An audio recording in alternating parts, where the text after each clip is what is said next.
Hello, this is a Brave Knight Mercenary spotlight on Helga. Helga is a 5-star magician. She is some Valkyrie who changed her life after a close call with death. Originally wasting her potential, her life-changing incident caused her to turn a new leaf and become one of the best Valkyries under her lord's command. It may seem she still carries part of her rebellious phase though, unless Valkyries typically dress with napkins covering their chest and fishnet pantyhoses. But I don't know what religion endorses that, but you know what? Sign me up. I'll briefly go over Helga's skills, gameplay style, and provide some of my opinions on her. I won't be going over the details of her skills, but just the general parts of it. I linked the Brave Knight Encyclopedia in the video description where you can easily read on her stats and skill values. Helga's first skill is Authority. This is one of Helga's unique skills. When Helga dies, she provides all her allies Blessing and debuff immunity for a short duration. Blessing increases all non-HP stats by a percentage amount. If Helga is +4 and above, Authority also grants Purification, which will cleanse all removable debuffs on allies. Helga's second skill is Retribution. This is the second of Helga's unique skill. When Helga dies, she applies Curse and Buff Prohibition on all enemies. The Curse is applied normally as a stats weakening debuff, so any unit with stats weakening immunity or debuff immunity will not be affected. The Buff Prohibition applies to units regardless of what immunities they have. The only one unaffected is Grandhilder, who can deflect adverse effects. Helga's third skill is Buff/Debuff immunity. Helga is unable to receive all buffs and debuffs. If you had the clever idea of applying Taunt onto Helga to force her to die, this skill will cause it to not work. Helga's awakening skill is Damage Counter. Helga counterattacks based on her attack stat. This can crit, so is affected by critical chance and crit damage modifiers. At +11, Helga gains permanent crit rate on this skill to have her reliably crit. Helga's gameplay differs from many characters in this game. Helga is basically a suicide character. You want her to die at pivotal moments because of the massive buffs she provides for her team and the debuffs that she can apply onto the enemy team. She's basically a figurative landmine on the field that can grant her allies debuff immunity and 100% defense along with other insane offensive stats. If Helga is popped too early, her team can become difficult to kill while also hitting a lot harder. She has a lot of swing potential in a fight. She can be very annoying in Underground Arena and Guild War because if you don't properly play around her, she can ruin a lot of strategies. Helga can complicate a lot of interactions, so she's definitely a character to watch out for. Her weakness, however, is that she may not provide enough value to warrant an 8v9. While Helga is potentially powerful, she does not really fight in the same way that most characters do. The circumstance where Helga provides enough value to justify giving up one potential attacking character or support is something that many players have to decide when bringing her to the field. Lastly, her counter is potentially strong and can take out some characters, although it's generally too weak to deal with most units. It doesn't affect 100% defense units, so the counter is generally not a big factor in Helga's overall skill set. I'll go over what Helga counters. Helga has a lot of potential interactions that can cause issues for many characters. The most debilitating aspect of Helga is her Buff Prohibition. With her Buff Prohibition, many units that depend on providing themselves buffs will not function well. Christina is not only affected by Helga's curse, but her barrier will not activate if she has Buff Prohibition, which leaves her vulnerable when she attacks. Ventana is similar in that she gains 100% defense and debuff immunity typically before she attacks, but will not do so if she's in Buff Prohibition. Likewise, taunt tanks that aren't Grandhilder will be unable to taunt with Buff Prohibition on them. Bane, Benchina, Kali, and Glacia are major ones. Supports may also find issues with Helga, especially if Helga is triggered late into round 1.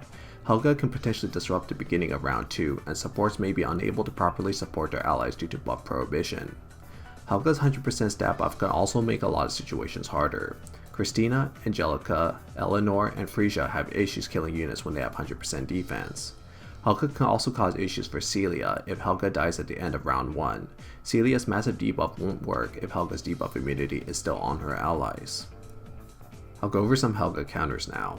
Helga is generally dealt more by a strategic standpoint than by a character standpoint. There's not a lot of units that straight up beat Helga because she's not really a conventional character to be beaten. The best way to deal with Helga is to not really kill her early on, but try to deal with her later. This is more of a strategy that's applicable to Guild War. Helga's actual attack really sucks, so it's no big deal to leave her alone. Of course, that luxury isn't really available in regular arena or whatnot, so I'll go over some characters that can deal with Helga somewhat well. Belieth is notorious for being fairly good at dealing with Helga. In a circumstance that Helga is triggered late in round 1, Belieth's buff at +15 can last long enough for 2 rounds, making Belieth one of the better supports to work around the Buff Prohibition aspect of Helga's kit.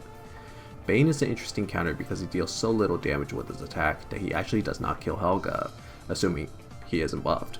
This is very valuable in Underground Arena, where you need a method to initiate going first, and you don't want to play a warrior just yet because they could just put Helga where your warrior attacks.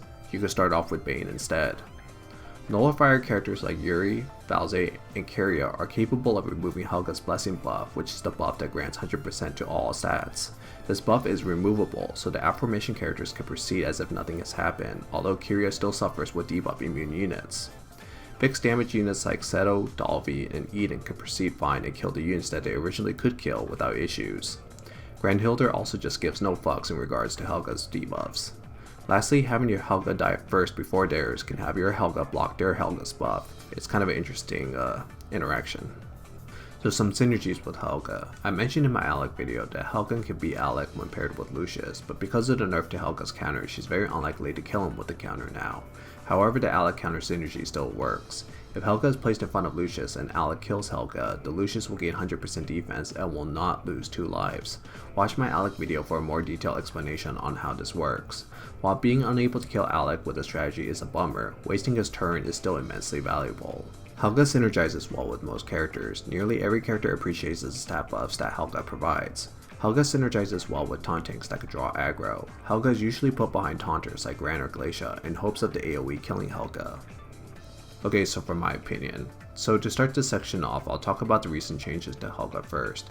Helga was recently nerfed. The specific change is that Authority's debuff immunity went from 10 turns to 8. Retribution's curse went from 10 turns to 8. Retribution's buff prohibition went from 16 turns to 8.